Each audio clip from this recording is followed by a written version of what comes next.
ಪೂಜ್ಯಾಯ ಗುರು ರಾಘವೇಂದ್ರಾಯ ಸತ್ಯಧರ್ಮ ರಥಾಯ ಚ ಭಜತಾಂ ಕಲ್ಪವೃಕ್ಷಾಯ ನಮತಾಂ ಕಾಮಧೇನು ಅಂತ ಹೇಳುತ್ತಾ ನಾನು ನನ್ನ ವಿಡಿಯೋ ಇವತ್ತಿನ ಸ್ಟಾರ್ಟ್ ಮಾಡ್ತಾ ಇದ್ದೇನೆ.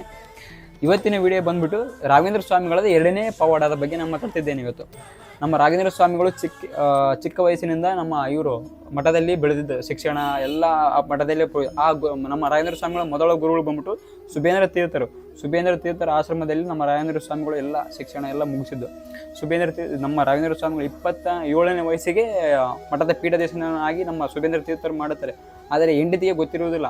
ಹೆಂಡತಿಗೆ ಯಾವಾಗ ಗೊತ್ತಾಗುತ್ತೆ ಹೆಂಡತಿ ಹೆಸರು ಸರಸ್ವತಮ್ಮನವರಿಗೆ ಗೊತ್ತಾಗುತ್ತೆ. ಭಾಳ ಚಿಂತೆಗೀಡಾಗ್ತಾರೆ.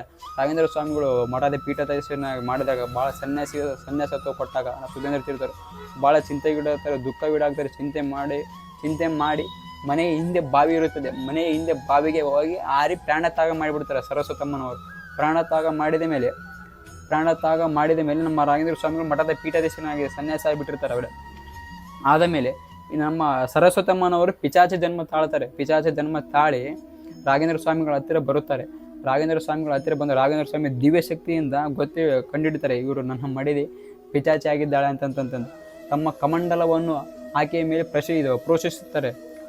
ಅವರು ಹಾಕಿದಾಗ ಪ್ರೀತ್ಯಾತ್ಯಾಗವಾಗಿ ಸಮಂಗಲಿವರಿಗೆ ಹೂವಿಳೆ ಪೂಜಿಸಬೇಕಂತಂದು ಶ್ರೀ ರಾಘವೇಂದ್ರ ಸ್ವಾಮಿಗಳು ಹೇಳುತ್ತಾರೆ.